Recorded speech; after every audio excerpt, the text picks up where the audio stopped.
Hello and welcome to the Pharmacy Informatics Professor 2020 with your host, Dr. Armin Simonian. We have two really good medication safety tools that we can use within the realm of pharmacy informatics. One of them is the root cause analysis, the RCA. This is where we look back. We look at, let's say, an adverse drug event that was preventable and caused harm. So it was a serious ADE.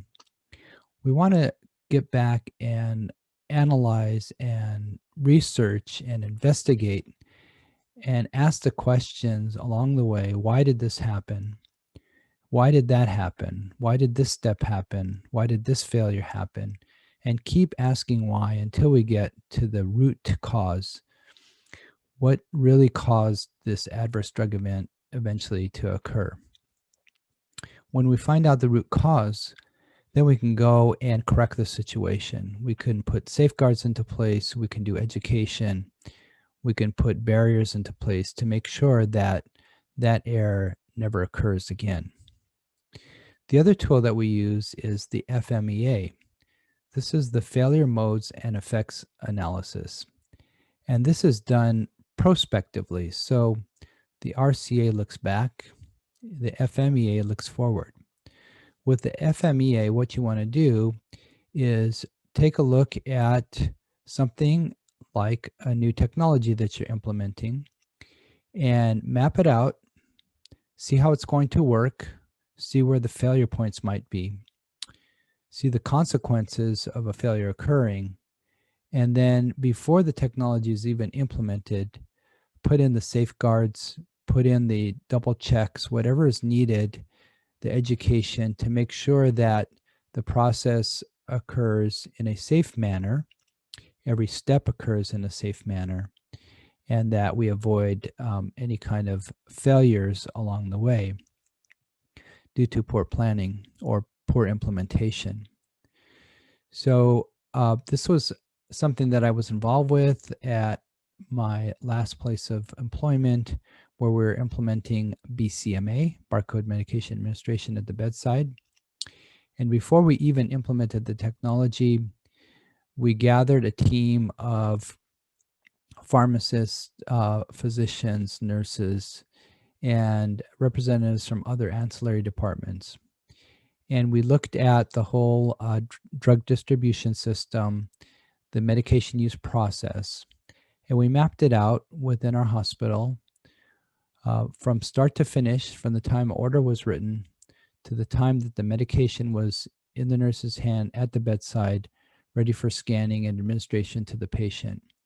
We mapped out all the steps along the way on how the order was processed and how the medication was dispensed and distributed and ready for administration. We looked at all the failure points, and then we ranked those failure points, and then the top rankings we looked at, and we put our safeguards in place to proactively make sure that those failures did not occur.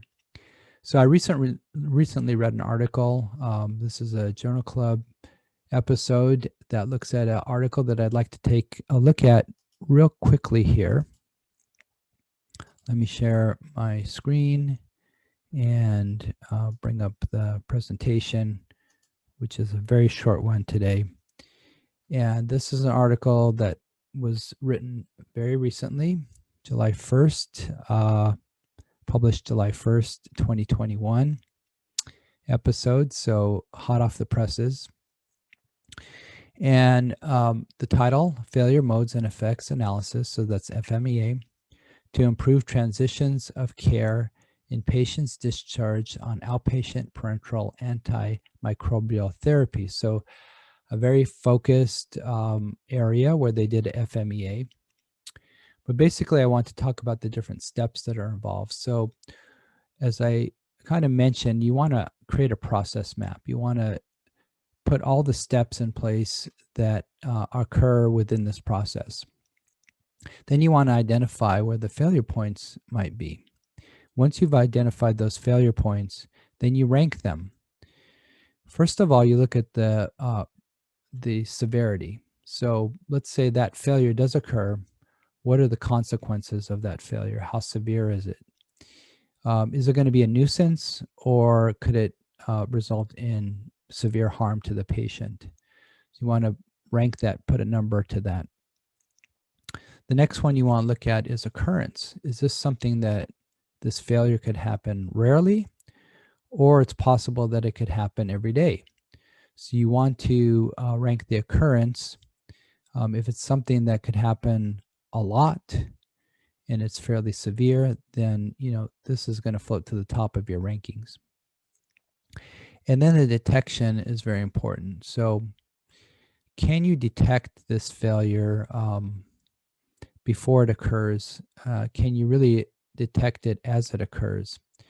So if it's something that you cannot detect, that you cannot predict is going to happen, or you have no way of really identifying it as it's happening, then that's not something that you're going to try to address, because really there's no way to know. But if it's something that is detectable, that you can address before it occurs, then this is something we definitely want to look at before we implement the technology and make sure that we've corrected that. So we rate all of these three areas: severity, occurrence, and detection. We multiply the three numbers together and we get what's called a risk priority number, an RPN. And then we'll look at the RPNs for all of our failure points. And, we could spend forever working on correcting every potential failure that might occur. But what we want to do is really focus on the top RPNs, the top numbers where something is might be extremely severe that might result in patient demise, even though it occurs rarely, but it is detectable, and so that's something we definitely want to address. Or something that can cause harm, maybe not serious harm, but it could occur every day. And again, this is something that we definitely want to address. So the higher RPN numbers are the ones that we want to take a look at. And if we have time, we can go further down the list. And this would be just kind of a general map of how you're going to do the Fmea. So these are the different steps that are going to be involved. A very valuable, effective tool before you implement the ADCs in your hospital, before you implement barcode medication administration, before you implement smart pumps. Any of these technologies, it's really worth the time and effort to do the Fmea, to take a look at all the steps involved, make sure that you identify the potential failure points, and then rank those and then address those before you do the implementation, so that you can avoid adverse drug events before they even happen.